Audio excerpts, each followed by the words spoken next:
Ma grand-mère m'a toujours dit « Ne prends jamais ce qui ne t'appartient pas ». C'est un principe de base. Et la vie est faite et régie par des principes, et ces principes sont simples. Merci de nous rejoindre sur Principes de base. Si tu vois quelque chose appartenant à autrui, détourne ton regard, traverse la route s'il le faut, mais n'abandonne jamais ton intégrité. Aujourd'hui, nous allons explorer ensemble un sujet qui touche chacun d'entre nous, le vol. Pas seulement le vol matériel, mais aussi le vol de choses immatérielles comme le temps, la vérité ou l'attention. Ces actes, parfois très négligés, laissent des blessures profondes, souvent irréparables. Restez avec moi jusqu'à la fin, car nous verrons ensemble comment réparer ces torts, et surtout, comment éviter des conséquences spirituelles, sociales et personnelles, parfois désastreuses. Bienvenue sur Principes de base, la chaîne où la vérité ne sera jamais captive. La chaîne où viennent se ressourcer ceux qui veulent une vie meilleure, car la vie a des principes, et ces principes sont simples. Commençons par le plus évident, voler un objet. Cela semble simple et clair, c'est interdit par la loi et la morale. Mais pourquoi est-ce si grave? Parce que voler brise la confiance, détruit les liens sociaux et porte atteinte à l'équilibre de toute une communauté. Imaginez voler un outil à votre voisin, disons sa tondeuse, ou même son ordinateur. Ce que tu lui as pris lui était peut-être essentiel pour son travail ou son bien-être. En prenant cela, tu ne lui voles pas seulement un bien matériel, mais aussi une part de sa tranquillité et de sa paix intérieure. Et pourtant, certains vont jusqu'à voler des choses encore plus graves, comme la femme ou le mari de son voisin. Oui, cela arrive aussi. Comme le disait Gandhi, la richesse non méritée est un vol. Même si cette tondeuse vous rend riche, même si cet ordinateur fait de vous un expert, ou que cette femme vous donne des enfants magnifiques, ces richesses sont bâties sur le vol. Et, tôt ou tard, il faudra payer pour cela. Mais qu'en est-il des choses immatérielles? Ce sont des ressources précieuses, souvent non remboursables. Le temps, l'attention, la vérité, la paix, la joie. Et leur vol est souvent bien plus grave. Voler le temps. Quand vous faites perdre du temps à quelqu'un inutilement, par des promesses non tenues ou des drames inutiles, vous lui volez une ressource irremplaçable. Pire encore, si vos actions obligent cette personne à sacrifier ses rêves, revoir ses priorités ou à porter le fardeau de vos choix égoïstes, c'est une véritable injustice. Exemple, introduire des drames dont on est entièrement responsable mais qu'on cache dans la vie de son conjoint ou sa conjointe, l'obliger à gérer vos erreurs ou vos choix immatures. C'est lui voler des années de sa vie, ces années qu'il ou elle aurait pu consacrer à des ambitions, à des rêves ou à sa propre paix. Et même si vous en tirez des bénéfices, ce profit est souillé. Il faudra tôt ou tard rembourser. Une étude de l'Université de Californie montre que la procrastination imposée par les autres augmente significativement le stress et diminue le bien-être psychologique. Qu'une personne soit déjà en train de remettre à plus tard des aspirations ou des rêves parce qu'elle a été dupée ou manipulée par toi pour tes intérêts égoïstes, c'est un vol dont il est parfois impossible de chiffrer la perte pour la victime. Et même si les gains que tu as obtenus par la fraude, la ruse et la tromperie s'agrandissent quant à la force du poignet, les fondations étant le mal, ce profit, cette fortune amassée sont d'ores et déjà souillées, et donc incapables de procurer quelque chose de pur comme le bonheur. Et il faudra rembourser tôt ou tard. Parce qu'au final, tout se paye ici-bas. Voler la vérité, mentir, c'est priver quelqu'un de la réalité. Cela pousse les autres à agir sur de fausses informations avec des conséquences parfois irréversibles. Dans une relation, cacher une vérité essentielle peut ruiner toute une vie. Imaginez un partenaire cachant qu'il a une maladie transmissible comme le VIH ou qu'il a rendu impossible la procréation par ses choix passés. Ces mensonges détruisent des vies. Exemple, dans le domaine des affaires, mentir sur la qualité d'un produit peut entraîner des pertes financières pour la victime, mais aussi une perte de confiance dans le marché. On a vu des filles ou des hommes attraper le VIH parce que le partenaire a caché sa maladie et intentionnellement choisi de contaminer l'autre. Ou une fille qui aurait caché son incapacité à procréer due à ses multiples avortements, et que finalement l'époux se retrouve avec un foyer stérile alors qu'il a toujours voulu avoir une multitude d'enfants. Chaque mensonge est une dette qu'on contracte envers la vérité, et il faudra toujours passer à la caisse un jour ou l'autre. On finit toujours par payer. Le mensonge donne des fleurs, mais jamais de fruits. Proverbe africain. il y a de graves conséquences spirituelles et universelles du vol.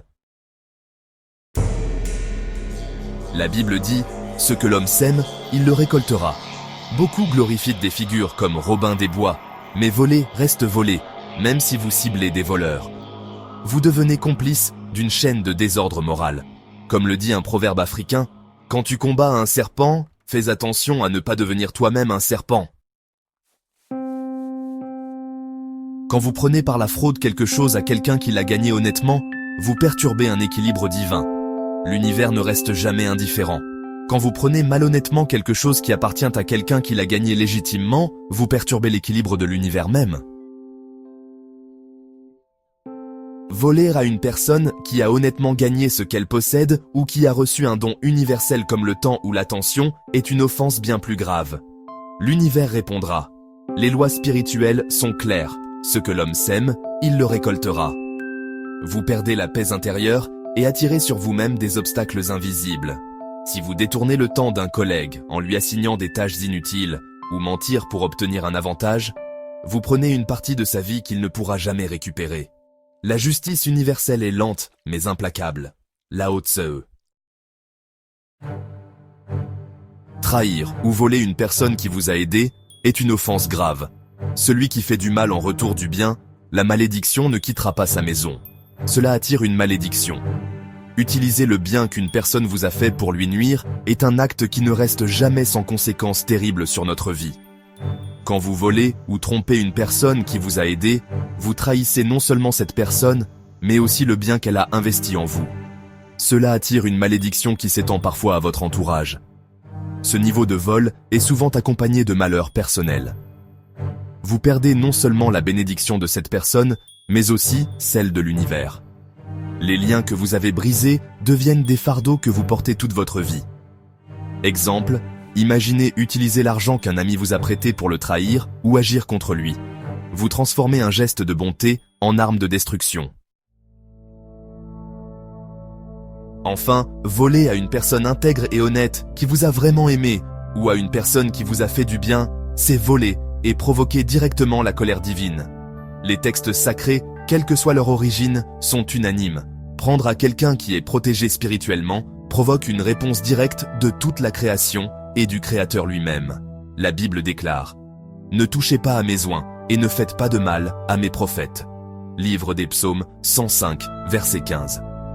Un enfant de Dieu représente une personne protégée spirituellement, quelqu'un dans qui Dieu a investi et qu'il utilise pour accomplir une œuvre d'amour sur la terre, ou alors que Dieu a l'intention d'utiliser plus tard pour une mission. Voler à une telle personne provoque une réponse directe de la part du divin, parce que c'est à Dieu lui-même que tu voles. Il ne laissera pas le karma s'occuper de toi. Il ne va pas te livrer au diable pour qu'il te châtie. Il ne va même pas non plus attendre que tes propres péchés te punissent. Il va lui-même lancer la machine qui va te broyer. Dans la liste des personnes à risque, il y a aussi les veuves et les orphelins.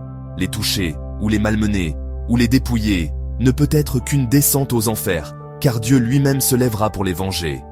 Ici, les conséquences ne viennent pas seulement de l'univers, mais de Dieu lui-même. C'est comme si vous déclariez une guerre spirituelle que vous ne pouvez pas gagner. Réparez le vol. Si vous avez volé quelque chose, il n'est jamais trop tard pour agir. Rendre ce qui ne vous appartient pas ou demander pardon est une marque de courage. Les neurosciences montrent que ces actes de réparation libèrent des hormones du bonheur et restaurent les relations.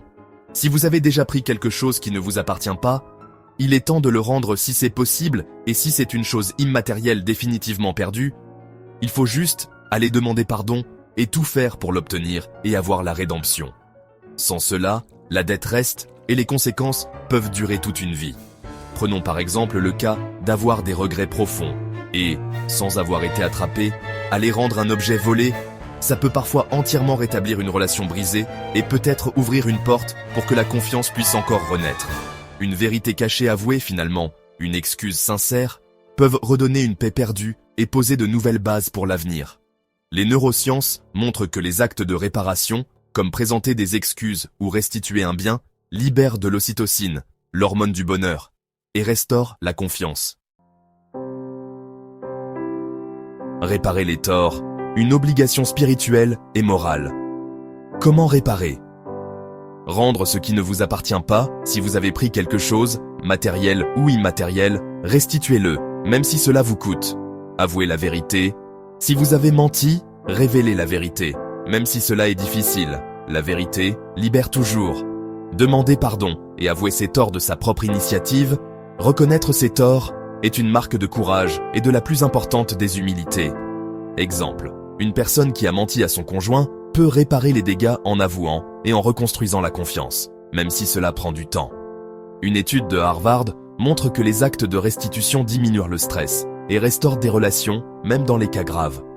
Alors que vivre dans le mensonge met dans un mode de stress constant qui ne vous permettra jamais d'être épanoui ni de jouir du bonheur de la vie. Même le sommeil est perturbé, car en permanence ton âme n'est pas en paix, même pour ceux qui ont déjà éteint la conscience. L'âme qui est connectée à la fibre universelle de l'humanité sait où réside ce que tu as acquis par le vol, et ce qui est vrai et ce qui ne l'est pas. À ceux qui ont été volés, ne cherchez pas la vengeance. La vengeance appartient à Dieu. Concentrez-vous sur votre guérison et laissez l'univers faire son travail. Voler n'est pas seulement un acte de prendre, c'est aussi un acte qui vous prive de votre propre humanité.